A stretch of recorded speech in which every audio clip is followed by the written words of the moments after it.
Halo Sobat Tekno, gimana kabarnya? Semoga sehat selalu. Balik lagi sama gua, Ogi Yusuf dari Kompas Tekno. Kali ini kita bakal ngebahas HP terbaru dari Xiaomi, yaitu Xiaomi 13T yang juga baru banget meluncur di Indonesia. Sebelumnya temen gua Bill Clinton udah menjajal Xiaomi 13T ini dalam acara peluncurannya secara langsung di Berlin, Jerman. Kalau kalian penasaran, kalian bisa lihat videonya di link di atas. Nah, dalam video sekarang kita bakal ngebahas lebih mendalam tentang Xiaomi 13T. Menurut gua, HP ini menarik banget buat kalian yang doyan foto-foto atau merekam video. Selain itu, Xiaomi 13T ini ternyata juga oke banget buat dipakai main game sambil nunggu sunset atau golden hour.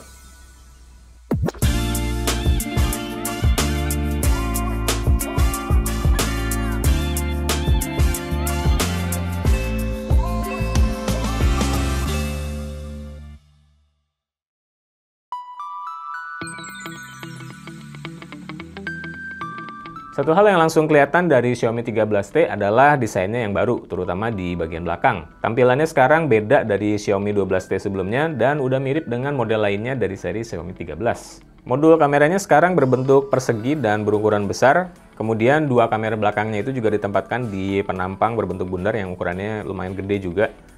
Kalau gue sih, gue lebih suka dengan desain kayak gini ya. Kesannya itu lebih high-end dan serius, kayak emang niat mau motret beneran gitu, bukan bercanda. Varian yang di tangan gue ini warnanya Alpine Blue, jadi biru-biru muda gitu ya. Khusus varian ini bagian belakangnya terbuat dari vegan leather, kalau istilahnya Xiaomi. Tampilannya mirip kulit teksturnya, tapi kalau misalnya kita raba dengan jari kayak gini, itu berasa agak-agak mirip karet. Xiaomi 13T pun nggak berasa terlalu licin di tangan ya, berkat bahan punggungnya ini. Dan yang penting juga, nggak gampang kena noda sidik jari. Jadi kalian nggak usah ribet bolak-balik ngelap HP-nya supaya nggak kelihatan dekil kalau memakainya tanpa casing. Ada dua varian warna lagi, yaitu Meadow Green dan Black. Tapi buat dua varian itu bahan belakangnya beda ya, bukan dari vegan leather, melainkan kaca yang glossy finishingnya. Sehingga tampilannya juga beda dari warna Alpine Blue. Bagian frame Xiaomi 13T berbentuk flat di sisi-sisinya. Sebenarnya HP ini nggak tipis-tipis banget sih, dengan ketebalan sekitar 8,5 mm. Tapi nggak kelihatan tebel, mungkin karena pertemuan bagian punggung sama framenya ini melengkung alias curve. Bobotnya ada di kisaran 190 gram, beda-beda tipis beberapa gram tergantung varian yang warna, yang pakai vegan leather atau yang pakai kaca. Jadi nggak bikin pegel juga kalau kalian berlama-lama menggenggam. Seperti biasa, konektor USB-C diletakkan di bagian bawah, sejajar dengan loudspeaker pertama dan laci SIM card. Laci SIM cardnya ini bisa memuat dua buah kartu nano SIM dengan posisi bolak-balik, tapi nggak ada slot buat kartu memori microSD. Tombol volumenya juga seperti biasa ada di sebelah kanan, sederet dengan tombol daya yang defaultnya diatur buat menjalankan Google Assistant pas ditekan, serta di start dan shutdown perangkat lewat long press. Di bagian atas, Xiaomi masih setia menyediakan IR Blaster yang bisa dipakai untuk mengendalikan perangkat-perangkat home appliances seperti TV dan AC lewat aplikasi remote yang disediakan. Gue termasuk orang yang seneng dengan keberadaan IR Blaster ini ya, karena handy buat saat-saat ketika misalnya remote TV atau remote AC lagi nyelip entah di mana. HP ini juga aman dari air karena punya water and dust resistance dengan sertifikasi IP68, jadi nggak usah khawatir untuk basah-basahan. Fitur unggulan dari Xiaomi 13T nggak lain dan nggak bukan adalah rangkaian kamera belakangnya yang dirancang lewat partnership dengan pabrikan kamera legendaris asal Jerman, yang namanya juga tertera di modul kamera ya. Jadi Xiaomi 13T dibekali dengan 3 buah kamera belakang, terdiri dari kamera utama 50 MP dengan focal length 24 mm equivalent full frame. Kemudian kamera telefoto 50 MP juga dengan focal length 50 mm atau dengan kata lain punya rasio optical zoom 2 kali dibandingkan kamera utama. Terus ada kamera ultrawide 12 MP dengan focal length 15 mm dan kamera selfie alias kamera depan 20 MP yang letaknya di dalam punch hole di atas layar. Kamera utama dan telefoto dari Xiaomi 13T emang memiliki bukaan atau aperture yang relatif gede, yaitu f1.9. Resolusinya 50 MP buat dua-duanya, tapi output defaultnya itu sekitar 12 MP karena pixel binning. Lensa-lensa kameranya juga menggunakan elemen aspherical yang biasanya dipakai untuk meminimalisasi aberrasi optis seperti chromatic aberration dan field curvature. Tapi di luar istilah-istilah teknis itu, yang menurut gue paling penting dari Xiaomi 13T adalah tone warna ala Leica yang disematkan lewat dua color mode di aplikasi kamera, yaitu Leica Authentic dan Leica Vibrant. Sesuai namanya, Leica Vibrant menghasilkan foto dengan saturasi warna dan kontras yang tinggi. Warna-warnanya itu menurut gue lebih keluar, Misalnya warna hijau daun dan biru langit, warna merah juga, tapi nggak terkesan oversaturated atau overprocessed. Sementara itu, mode warna Leica Authentic cenderung lebih netral dan natural outputnya. Area gelap di gambar alias shadow itu nggak terlalu diangkat. Kemudian samar-samar ada tambahan vignetting juga, jadi kayak klasik gitu kesannya. Kalau menurut gua, tone warna dari dua color mode Leica di HP ini udah kelihatan oke banget dan beda dari HP-HP lain. Cenderung warm tapi terkesan filmic gitu ke film-filman. Dan menurut gua itu adalah salah satu hal paling penting dan paling kelihatan pas pertama kali kita ngelihat sebuah foto. Bukan hal-hal teknis kayak pixel binning, ukuran sensor, dan lain-lain, meskipun di HP ini sebenarnya bagus juga, tapi yang lebih kelihatan adalah warnanya. Selain dua warna tadi, Xiaomi 13T turut menyediakan serangkaian filter tambahan yang bisa kalian pakai pas motret. 6 diantaranya sama-sama Leica inspired, termasuk 4 filter black and white, ada filter BW natural, high contrast, sepia, dan blue yang kalau kata Xiaomi diadaptasi dari film mode kamera Leica M tipe 240. Kemudian ada filter-filter lainnya juga yang kalau gue hitung jumlah totalnya itu ada sekitar 19. Lumayan buat kreasi nambahin efek-efek warna ke hasil jepretan. Semua color mode dan filter ini bisa dipakai saat motret dengan ketiga kamera belakang. Jadi dengan kamera utama, kamera ultrawide maupun kamera telefoto. Sementara kamera depannya masih bisa pakai filter di luar yang berlabel Leica. Yang menarik juga adalah mode portrait yang secara default mengaktifkan kamera telefoto, tapi menyediakan beberapa opsi focal length berbeda dengan memanfaatkan kamera utama juga. Opsi 35mm misalnya itu diambil dari kamera utama tapi lebih zoom in. Kemudian ada 50mm dengan swirly bokeh, jadi dia mengubah gaya style bokehnya juga ya. Kemudian ada 90mm yang ngasih efek soft focus. Sedikit kekurangannya adalah kamera telefoto di Xiaomi 13T ini tidak dibekali dengan OIS alias peredam goyangan. Jadi selain agak shaky pas framing, mesti dijaga juga biar shutter speednya nggak terlalu rendah. Untungnya aperture kamera telenya itu lebar, f1.9, jadi masih bisa diandalkan saat low light. Kamera ultrawide-nya yang kecil nyempil di sini sayangnya memiliki fixed focus, dan jarak fokus minimalnya itu juga nggak deket-deket banget. Begitu juga kamera depannya yang sama-sama fixed focus. Untungnya kamera utama masih bisa fokus lumayan dekat, jadi masih bisa diandalkan buat moto objek-objek kecil seperti mainan. Overall menurut gua kamera Xiaomi 13T bisa banget diandalkan untuk motret di berbagai situasi, termasuk juga malam hari. Berkat resepnya Leica, hasil jepretannya itu punya warna dan tone yang unik, beda dari HP lain. Apalagi kalau kalian pas nemu scene atau objek yang menarik, seperti temen gua Bill Clinton di Berlin. Kayak gini nih contoh hasil fotonya.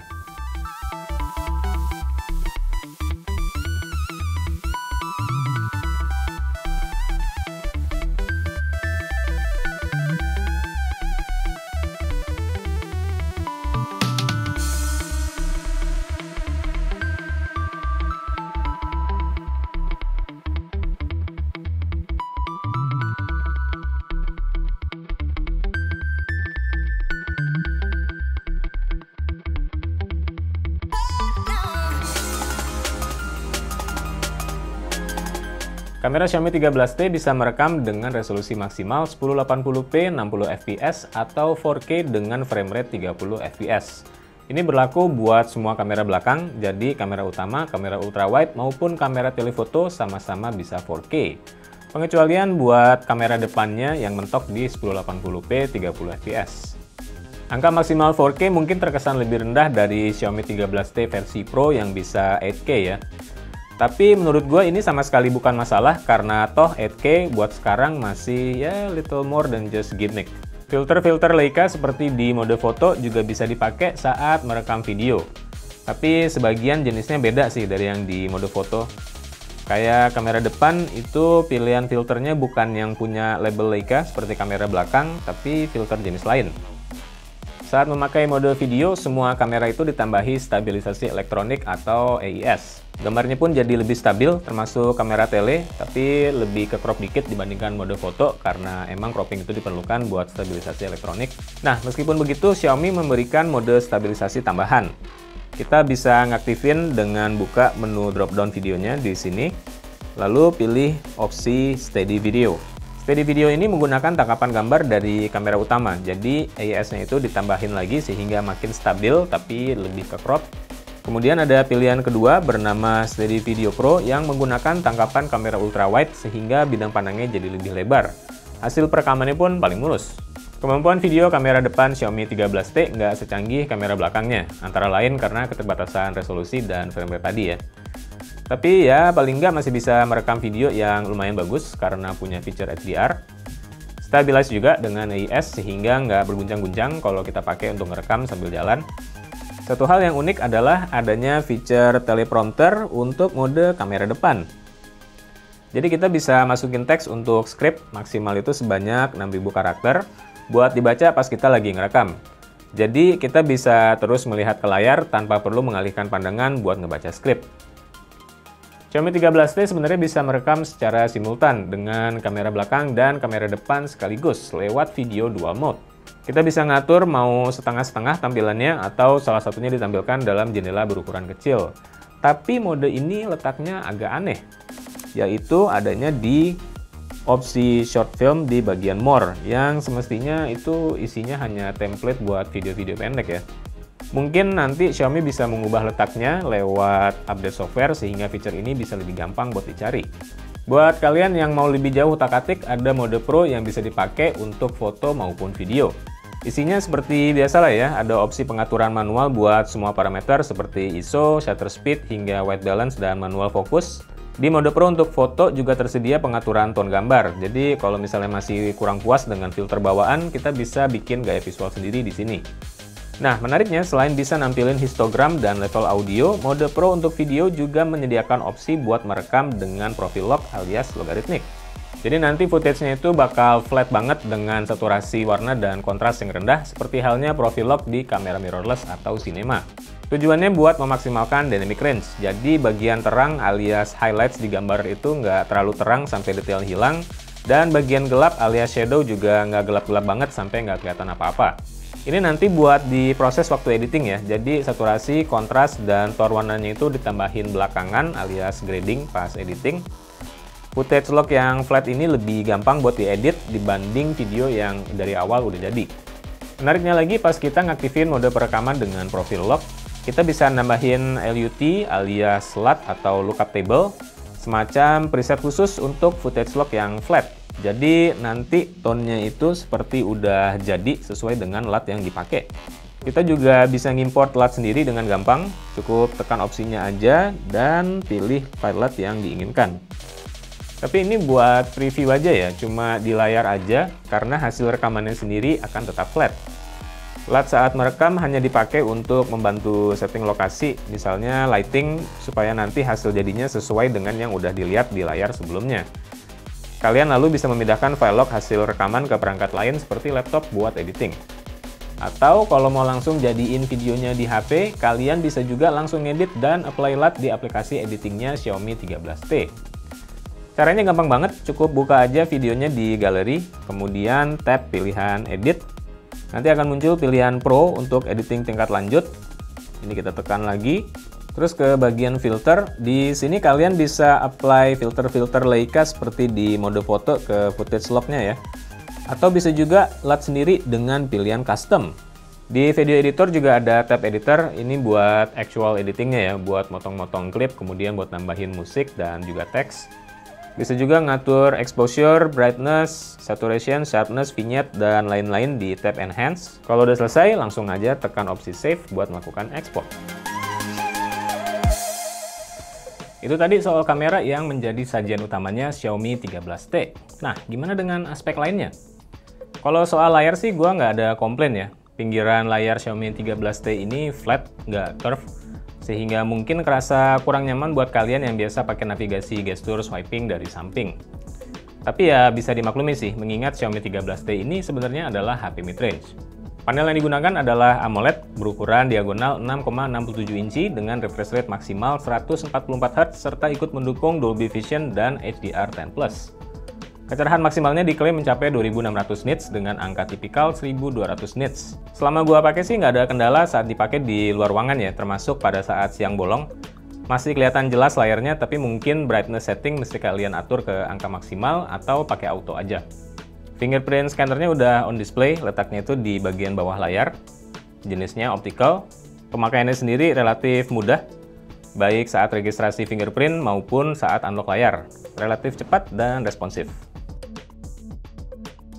Ada beberapa opsi color scheme yang disediakan di pengaturan display, yaitu Vivid, Saturated, dan Original. Kalau mau pengaturan lebih lanjut, kalian bisa pilih Advanced Settings. Nah, di sini ada beberapa opsi color gamut, mau original, P3, atau sRGB. By the way, layar Xiaomi 13T ini diklaim memiliki cakupan color space DCI P3 sebesar 100%, sehingga mestinya cukup akurat buat keperluan editing foto maupun video. Refresh rate layarnya maksimal bisa mencapai angka 144 Hz. Kalian bisa ngatur supaya di lock ke 60 Hz, misalnya biar hemat baterai gitu ya. Atau bisa juga pengaturan otomatis dengan refresh rate mencapai maksimal 144 Hz. Ketika diatur di setting default, refresh rate Xiaomi 13T ini cenderung bertahan di angka 120 Hz ya saat berada di home screen. Kemudian berubah sesuai dengan konten yang ditampilkan di layar. Misalnya kalau lagi nonton video 60 fps di YouTube, refresh rate-nya akan menjadi 60 Hz. Di layar always on, refresh rate-nya bisa berkurang lagi sampai 30 Hz, tapi nggak bisa benar-benar rendah gitu ya, sampai 1 Hz buat battery saving. Sepanjang penggunaan sih, gue jarang banget nemu situasi di mana Xiaomi 13T ini menaikkan refresh rate layarnya sampai ke angka maksimal 144 Hz. Palingan cuma sekali aja di satu aplikasi. Di beberapa game yang gue coba, refresh rate mentok di angka paling tinggi 120 Hz. Tapi memang Xiaomi bilang refresh rate yang tinggi itu cuma bisa digunakan di aplikasi dan game yang mendukung aja. Layar Xiaomi 13T ini terbilang enjoyable buat nonton, by the way. Konten HDR beresolusi tinggi bisa diputar di sini tanpa masalah. Output suaranya juga stereo dengan dual speaker dan audionya terdengar balance. Nggak condong lebih keras di sisi kiri atau sisi kanan saat digunakan dalam orientasi landscape. Nah, bicara soal game, kira-kira seperti apa performa Xiaomi 13T? HP ini ditenagai SoC MediaTek Dimensity 8200 Ultra yang dibuat dengan proses fabrikasi 4 nanometer. Buat varian yang di tangan gue ini, RAM-nya menggunakan LPDDR5 berkapasitas 12 GB, sementara media internalnya menggunakan UFS 3.1 berkapasitas 256 GB. Buat sistem operasinya, Xiaomi 13T menjalankan Android 13 dengan lapisan antarmuka MIUI 14 seperti biasanya HP-HP Xiaomi. Menariknya, Xiaomi 13T dijanjikan bakal mendapat upgrade sistem operasi sampai 4 generasi berikut security update selama 5 tahun. Jadi ya bisa dibilang HP ini terjamin lah buat penggunaan jangka panjangnya. Soal performa, kalau kita lihat dari hasil benchmarknya sih, Xiaomi 13T ini terlihat memiliki kinerja yang middling ya, atau di tengah-tengah. Nggak setinggi HP-HP kelas flagship. Satu hal yang encouraging adalah ketika gue coba uji stres dengan CPU throttling test selama 30 menit, performa HP ini CPU-nya cuma berkurang dikit aja, yaitu ke kisaran 90%. Jadi kayaknya CPU di SoC Xiaomi 13T nggak memiliki masalah panas sampai nurunin kinerja atau throttling pas dipaksa kerja keras. Meskipun hasil benchmarknya mungkin nggak istimewa, Xiaomi 13T ini ternyata kuat jalanin game Genshin Impact dengan setting grafis maksimal. Frame rate-nya mendekati angka 60-an fps, tapi nggak stabil karena kadang drop sampai hampir 30-an fps seperti kelihatan di grafik. Sayangnya setelah beberapa menit main, kelihatan bahwa frame rate-nya sering drop dan ketahan di kisaran rendah beberapa lama ya, sebelum naik lagi. Mungkin karena throttling, jadi sepertinya perlu turunin setting grafis di Genshin Impact supaya lebih lancar. Beda halnya dengan game populer lain yang relatif lebih ringan, seperti PUBG Mobile. Di game ini, Xiaomi 13T bisa jalanin setting grafis smooth dengan frame rate 90 fps. Refresh rate layarnya otomatis ngikutin frame rate itu, dipatok ke angka 90 Hz. Frame rate-nya sendiri relatif stabil di kisaran 80-an sampai 90-an fps. Jadi PUBG Mobile bisa dimainin dengan mulus banget. Kalau mau tampilan grafis yang lebih bagus, kalian bisa jalanin setting Ultra HDR di Xiaomi 13T yang merupakan setelan grafis teratas di HP ini. Kualitas visualnya pastinya lebih tinggi dari setting grafis smooth, tapi frame rate-nya juga lebih rendah di kisaran 40-an fps. Mobile Legends juga lancar jaya. Game MOBA ini bisa dipasang ke setelan grafis dan refresh rate ultra. Itu udah paling mentok ya, paling kanan banget. Di setting ini frame rate-nya bisa mendekati angka 120 fps dengan refresh rate yang sesuai juga, yaitu 120 Hz. Frame rate selalu stabil di kisaran tinggi walaupun di layar lagi ada war yang rame banget. Jadi ya udah oke banget lah buat dipakai push rank sambil nunggu sunset atau golden hour. Tapi jangan kasihkan main, nanti malah lewat momennya. Oh ya, Xiaomi 13T turut dibekali dengan baterai berkapasitas 5000 mAh dan dukungan fast charging 67 watt. Ini jadi salah satu poin pembeda juga ya dengan yang versi Pro yang fast chargingnya itu mencapai 120 watt. Tapi Xiaomi 13T sendiri sebenarnya masih kencang banget sih chargingnya. Pas gue tes dengan charger 67 watt Xiaomi, HP ini emang ngebut ngisi baterainya. Dalam waktu 5 menit udah keisi 20%, masuk ke menit 20 sudah 60%, lalu 80% setelah 30 menit, dan akhirnya 100% dalam 45 menit. Beda dikit aja dari klaimnya Xiaomi.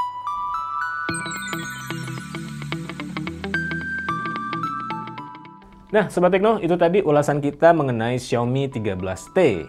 Overall, kalau menurut gua, feature kamera Leica di HP ini benar-benar ngasih sesuatu yang bermanfaat, jadi bukan sekedar gimmick. Tone warnanya itu sih yang gue suka, hasil jepretannya jadi kelihatan beda dari HP lain. Jadi kalau kalian mau tipis-tipis dapat feel Leica tanpa harus beli kamera benerannya yang ya harganya selangit, bisalah Xiaomi 13T ini buat dicoba. Hasil fotonya sendiri emang beneran bagus buat ukuran HP, gitu juga dengan videonya. Satu catatannya, kapabilitas kamera depan di HP ini nggak secanggih kamera belakangnya. Mungkin karena Xiaomi 13T ini fokusnya emang ke penggemar fotografi yang lebih banyak pakai kamera belakang ketimbang jepret-jepret selfie. Di luar kameranya, kemampuan hardware dari HP ini ternyata juga bisa diandalkan buat hal lain seperti main game. Malahan di beberapa game bisa setting grafis paling tinggi dan bisa lancar banget jalannya.